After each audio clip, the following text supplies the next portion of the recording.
오늘은 라는 주제로 말씀 나누도록 하겠습니다. 먼저 로마서 8장 3절 말씀. 옛 언약에 따라 정한 율법이 우리가 육신으로 말미암아 연약하여 능히 하지 못하는 것을 하나님께서는 하셨나니 곧 새 언약에 따라 자신의 아들을 죄 많은 육신의 모양으로 보내시고 또 우리 범죄로 인하여 그리스도께서 육신 안에서 십자가를 지심으로써 우리에게 죄를 이기는 모본을 보이셔서 우리 죄를 정죄하셨느니라. 다시 말해 자신의 아들을 죄 많은 사람의 모양으로 보내시고 또 죄를 정죄하셨는데 이는 뭇사람들의 죄로 인함이라.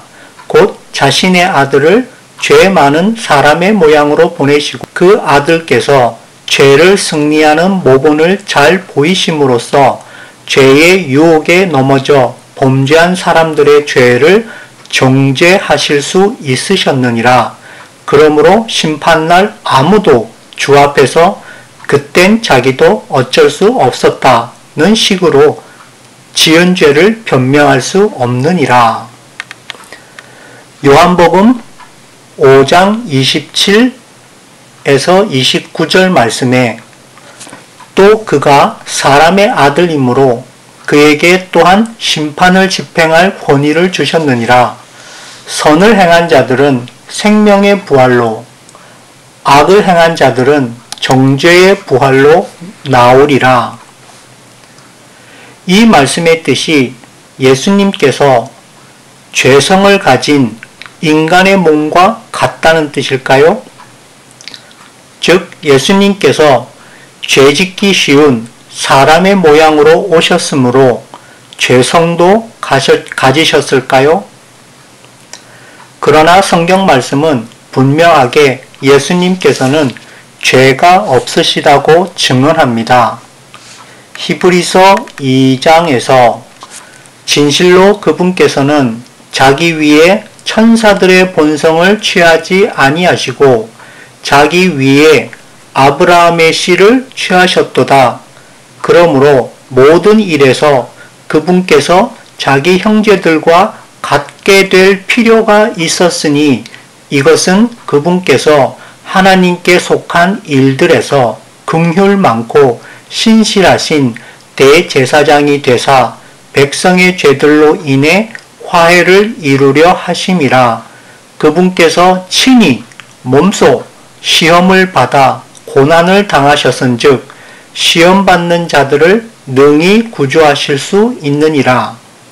히브리서 4장에서 그런즉 우리에게 위대한 대제사장 곧 하늘들 안으로 들어가신 하나님의 아들 예수님이 계신 줄 알므로 우리가 우리의 신앙 고백을 굳게 붙들자. 우리에게 계신 대제사장은 우리의 연약함의 감정을 몸소 느끼지 못하시는 분이 아니요 모든 점에서 우리와 똑같이 시험을 받으시되 죄는 없으신 분이시니라.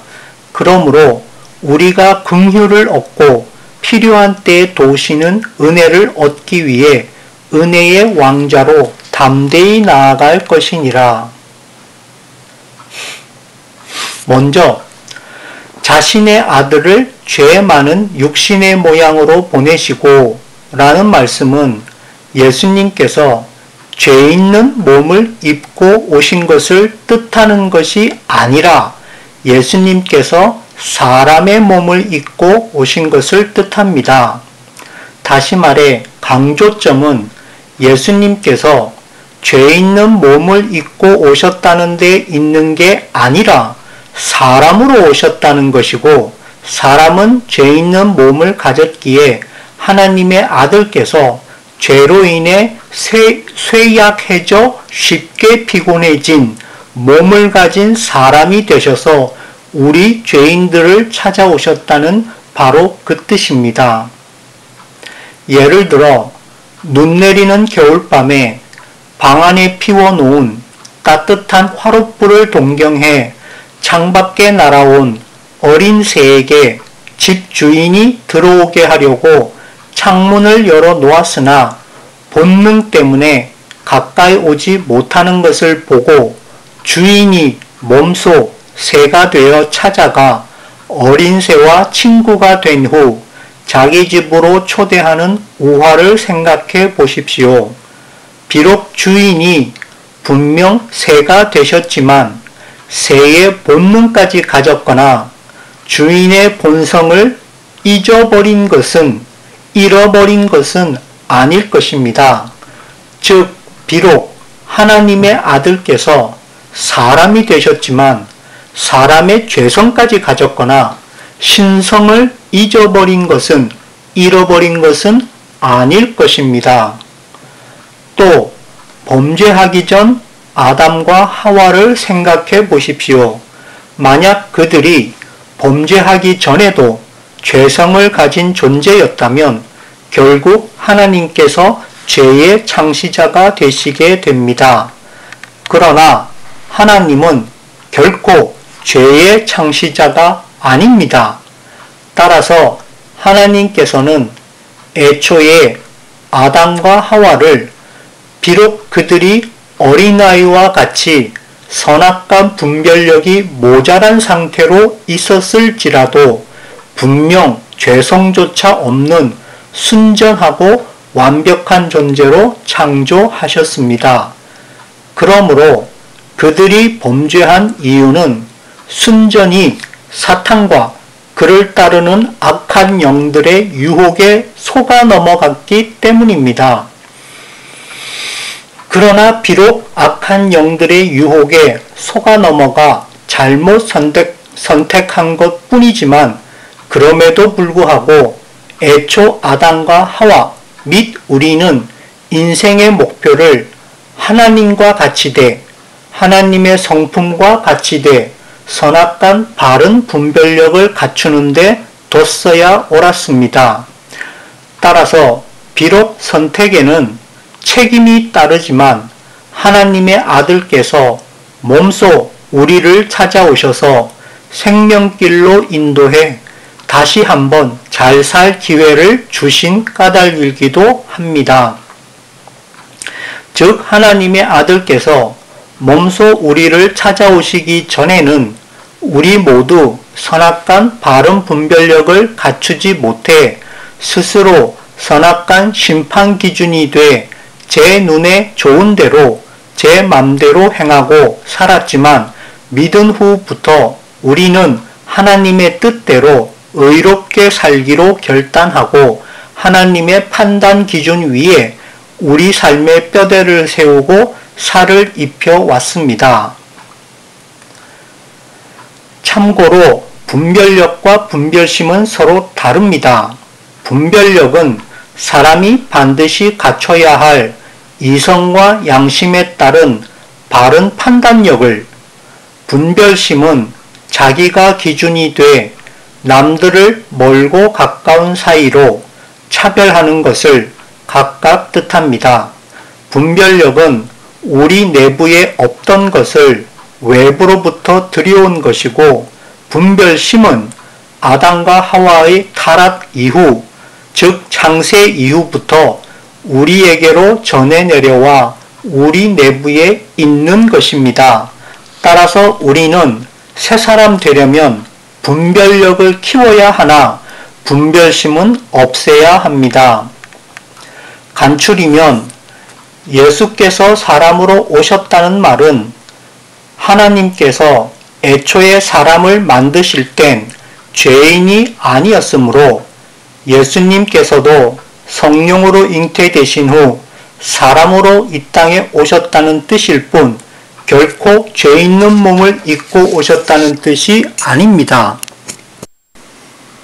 그런데 선악과를 먹은 후 타락한 사람은 이제 죄 있는 몸을 가졌기에 하나님의 아들께서 사람이 되셔서 우리 죄인들을 찾아오셨다는 바로 그 뜻입니다.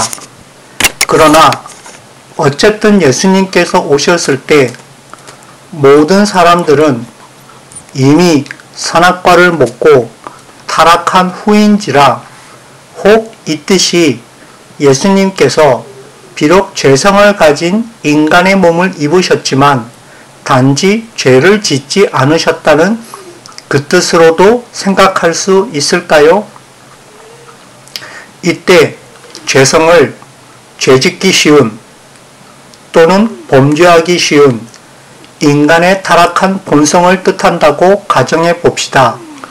그런데 과연 그럴 수 있을까요? 그러나 그것은 불가능해 보입니다. 왜냐하면 죄성을 가진 사람은 늘 죄짓지 않을 수 없기 때문입니다. 다시 말해 죄성은 세상 유혹을 받았을 때 쉽게 죄와 범죄 또는 이 둘을 통틀어 죄를 선택하고 마는 인간의 타락한 본성을 말하고 이 죄성의 원인은 자기가 곧 선악을 최종 판단하는 심판의 주체로 됐기 때문입니다. 여기서 죄와 범죄는 서로 다릅니다. 죄는 영어로 sin이고 범죄는 crime입니다. 죄는 마음으로 짓는 윤리적 문제이므로 실제로 사회적 해를 끼친 범죄보다 더 광범위합니다. 즉 선악과를 먹음으로써 죄성을 원래부터 하나님의 주권에 속한 선악을 심판하는 자리에 하나님을 밀어내고 자기가 대신 앉아 하나님의 뜻대로가 아닌 제 뜻대로 남을 비판 정죄하는 나쁜 본성을 갖게 됐습니다. 다시 말해 죄성을 가진 사람은 언제나 잠재적으로 적어도 마음속으로나마 악한 생각을 품은 죄인이라고 말할 수 있을 것입니다.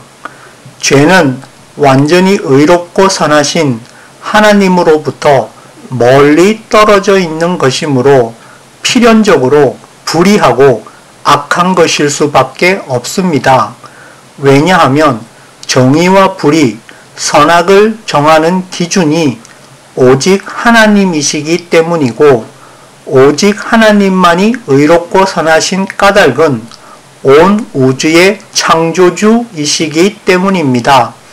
모든 피조물은 자기 창조주를 기준으로 삼아야 합니다. 심지어 비록 지금까지는 이성과 양심에 따라 범죄하지 않았을지라도 제 죄성을 완전히 없애지 않는 한 언제든지 범죄할 수 있는 까닭도 바로 이 죄성, 즉 죄로 기울어지기 쉬운 성향 때문입니다. 따라서 누구든지 죄성을 극복하려면 반드시 새롭게 다시 태어난 후 말씀과 성령께 순종함으로써 선악을 올바로 판단하시는 주체는 오직 하나님뿐이심을 늘 고백해 제 죄성을 서서히 없애도록 경건을 연습해야 할 것입니다. 이렇게 함으로써 제 죄성을 완전히 없앰으로써 죄, 마음으로부터 짓는 죄와 또 실제로 죄짓는 모든 범죄의 유혹을 이기고 죄로부터 온전히 벗어날 수 있을 것입니다.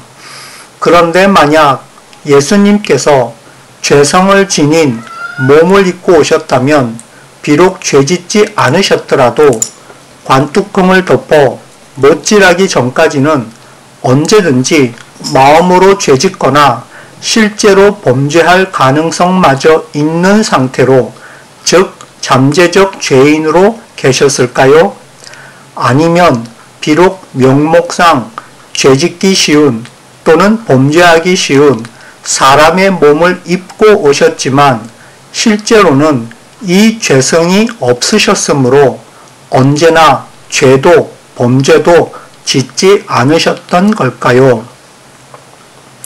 그렇습니다. 예수님께서는 죄성을 지닌 채 오신 것이 아니므로 언제든지 마음으로 죄짓거나 실제로 범죄할 가능성마저 없는 상태로, 즉 결코 잠재적 죄인으로 계셨던 것이 아니라 비록 명목상 죄짓기 쉬운 또는 범죄하기 쉬운 사람의 몸을 입고 오셨지만 실제로는 이 죄성이 없으셨으므로 언제나 죄도 범죄도 짓지 않으셨던 것입니다. 그렇다면 예수님께서는 죄성 없는 몸을 입고 오셨으므로 애초부터 죄도 범죄도 지을 수 없으셨다는 말인가요? 그렇습니다. 그러나 누구나 반드시 꼭 그런 것만은 아닙니다. 즉, 비록 누가 죄성이 없다고 해서 아예 죄 지을 수 없는 건 아닙니다. 다시 말해, 비록 죄성이 없어도 만약 분별력이 모자라면 죄 지을 수 있고, 만약 분별력이 모자란 채 죄성까지 더해지면 더욱더 쉽게 죄짓게 될 뿐입니다. 예컨대 죄성이란 에이즈, 즉 후천성 면역결핍증 바이러스에 감염된 것과도 같아 죄에 대한 면역력인 우리 이성과 양심을 마비시켜 자기가 곧 선악한 심판의 주체로 돼 제 맘대로 제 뜻대로 남들을 비판하고 정죄함으로써 더욱더 자연스럽게 죄 지을 뿐, 비록 누가 죄성이 없다고 해서 아예 죄 지을 수 없는 건 아닙니다. 즉, 비록 건강한 사람일지라도 에이즈, 즉 후천성 면역결핍증 바이러스에 감염된 환자처럼 쉽게 병에 걸리진 않겠지만 잘못된 생활 습관 때문에 면역력이 약해져 병에 걸릴 수 있습니다. 사탄과 그를 따르는 악한 천사들을 생각해 보십시오. 또 아담과 하와를 생각해 보십시오. 애초에 그들 부부는 죄성 없이 났지만 사탄의 유혹을 받았을 때 쉽게 속아 넘어가 불순종해 죄 지었습니다. 물론 사탄과 그를 따르는 악한 영들은 스스로 높아져 자고해져서 하나님과 같이 되려고 하나님의 영광을 자기가 가로채려고 스스로 자기 기만한 것입니다.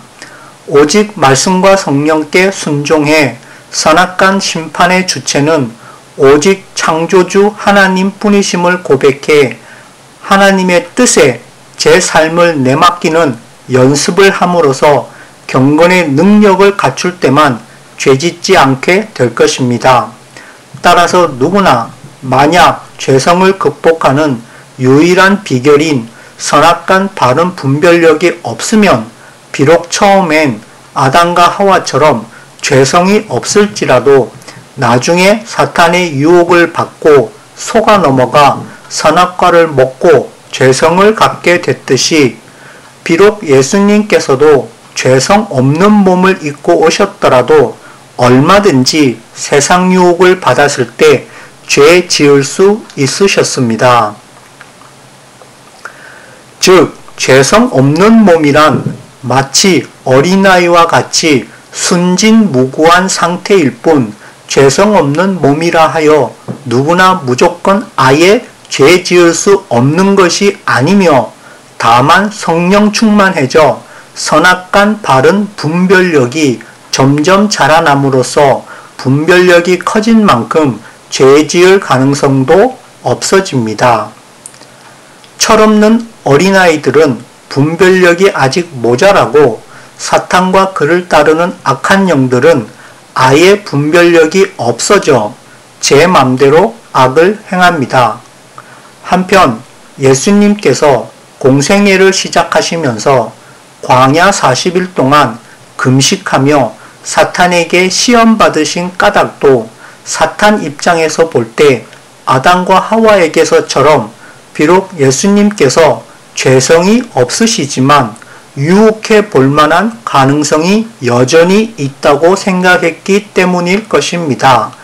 게다가 아담은 비록 죄성이 없었을지라도 사탄의 유혹을 받고 속아 넘어가 선악과를 먹고 죄성을 갖게 됐는데 하물며 우리는 이미 죄성을 가진 채 태어났으므로 죄를 멀리해야 할 뿐만 아니라 죄성조차 없애려면 말씀과 성령께 순종함으로써 성령 충만해져 선악간 바른 분별력이 점점 자라나도록 우리 분별력도 키워야겠습니다. 즉 선악간 바른 분별력이 곧 죄성, 즉 후천성 면역결핍증 바이러스에 대항하는 우리의 면역력입니다. 다시 말해 우리 이성과 양심에 따라 바른 분별력을 키우는 것이 면역력을 회복하는 길입니다. 이와 같이 바른 분별력을 키우기 위해서 무엇보다 먼저 믿음이 필요합니다. 이때 믿음은 예수 그리스도께서 가지셨던 하나님 아버지를 향한 믿음, 즉 온전한 신뢰를 가리킵니다. 따라서 우리도 이 믿음으로 믿고 따르면 반드시 성령 충만해져 바른 분별력을 갖춰 면역력을 회복할 것입니다. 다시 말해 예수님께서 비록 죄성 없는 몸을 입고 오셨지만 그 때문에 죄가 없으신 것이 아니라 바로 이것, 즉 성령 충만하셔서 하나님의 뜻에 맞게 하나님의 판단 기준의 삶을 맡겨 순종해 사셨기 때문에 기준이 똑같으셨으므로 조금도 죄가 없으신 것입니다. 따라서 아담과 하와도 비록 예수님처럼 죄성 없는 몸을 입고 났지만 예수님처럼 제 삶의 목표를 성령 충만에 하나님의 판단 기준에 맞게 하나님의 뜻에 맡겨 점점 경건의 능력을 갖췄어야 마땅했습니다. 다음으로 그리스도께서 이 땅에 오셔서 우리가 죄성을 극복할 수 있도록 모본을 보이실 때 어디로부터 우리를 이끄시려고 계획하셨는지 생각해 보도록 하겠습니다.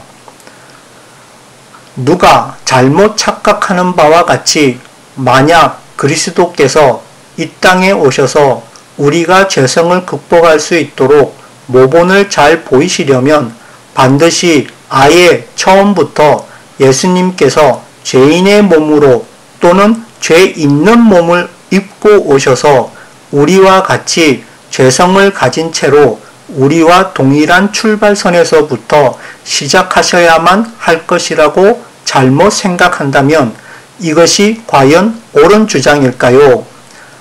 만약 죄성을 가진 채 오셨다면 그리스도의 또 하나의 주요 역할인 우리를 대표해 십자가에 달려 피 흘려 죽으심으로써 우리 죄를 대신 용서해 주실 순 없으셨을지도 모릅니다.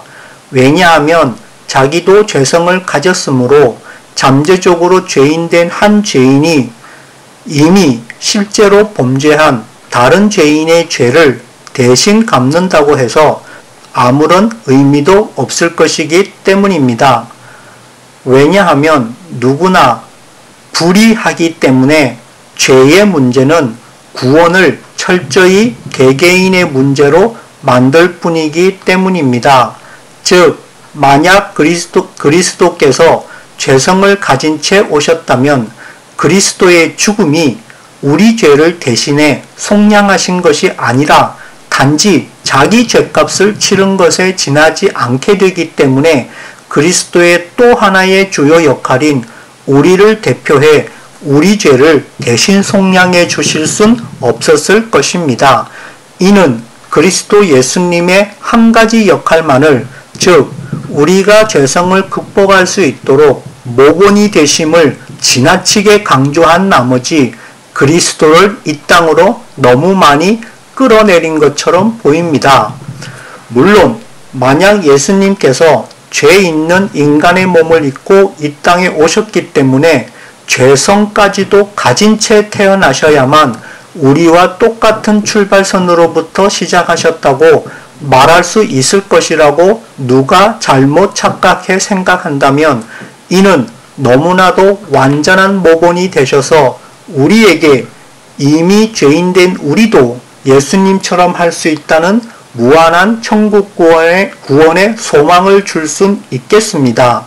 다시 말해, 만약 예수님께서도 우리와 똑같이 죄성이 있으셨다면 그분께서도 온갖 세상 유혹에 이끌려 언제든지 잘못 선택해 범죄할 가능성을 늘 가지고 계셨을 테지만 언제나 말씀과 성령께 순종해 마지막 순간까지 올바로 선택해 모든 죄를 극복하신 것이 되기 때문에 이것으로 인해 우리에게 매우 훌륭한 모본이 되실 수 있을 것으로 일단 동의합니다.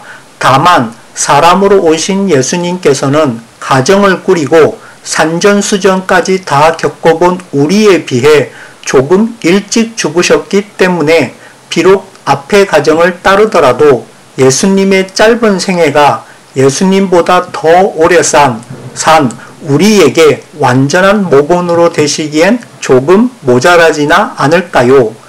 그러나 만약 이런 식으로라면 마치 불교식으로 바닥에서부터 출발해 끝모를 고해와 같은 고독한 구도의 길을 걷는 것과도 같아 평범한 일상을 사는 사람들도 세속을 초월해 거기 곧 건너편 피안에까지 이르도록 돕기는 여전히 거의 불가능할 것으로 보입니다.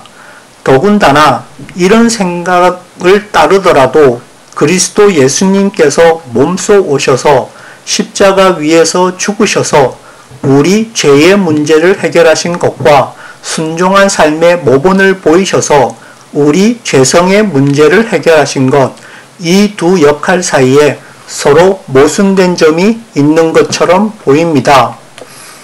덧붙여 죄성이란 예컨대 조준선 정렬이 제대로 안 된 총을 쏘는 것과 같아 쏠 때마다 늘 관역을 빗나가기 마련인지라 하나님의 판단 기준과 다른 제 기준을 갖고서 바른 삶을 살긴 힘듭니다.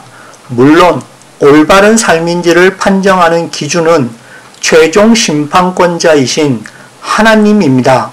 하나님의 기준인 율법입니다. 즉 죄성을 가진 채 바른 삶을 살기가 아예 불가능합니다. 이는 이 세상에 의인이 하나도 없는 까닭입니다. 제 죄성을 없애 온전히 창조주 하나님의 판단 기준과 똑같지 않으면 의롭게 살 수 없기 때문입니다.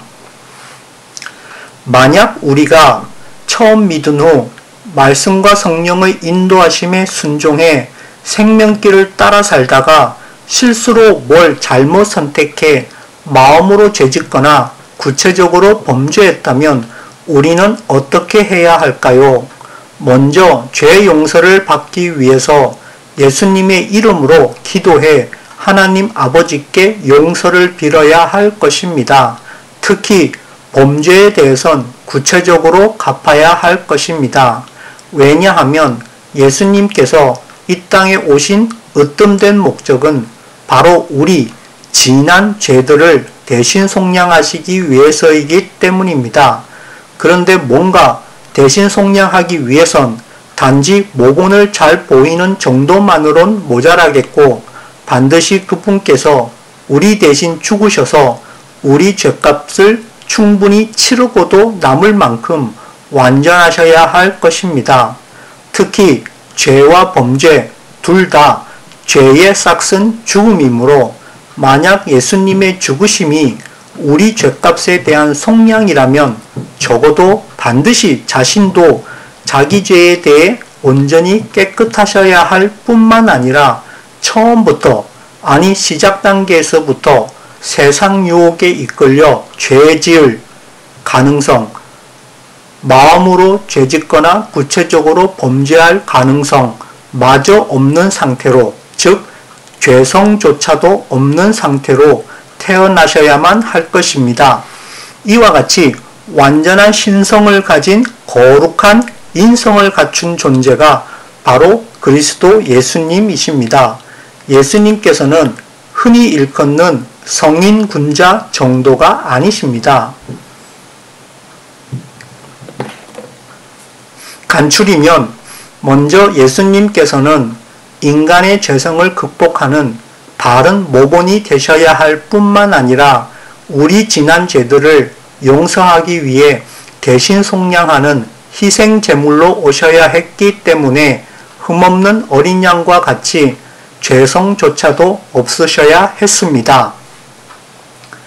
그런데 만약 그렇다면 예수님께서는 흠없는 어린 양과 같이 죄성조차 없으시지만 우리는 이미 죄성을 가지고 있으므로 예수님과 우리 사이에 서로 메울 수 없는 큰 차이가 있기에 출발선이 서로 달라 우리가 이 상태 그대로 죄성조차 없으신 예수님처럼 될 수 없다면 예수님께서 이 땅에 오셔서 우리 대신 죽으셔서 우리 지난 죄를 속량해 깨끗게 하신 일 외에 우리가 닮아야 할 모본을 보이신 일, 즉 예수님께서 우리에게 주신 새 삶의 목표는 무엇이며 우리가 이 목표를 과연 이룰 수 있을까요? 그 내용은 다음 시간에 계속 말씀드리겠습니다. 오늘은 여기까지 하겠습니다. 감사합니다.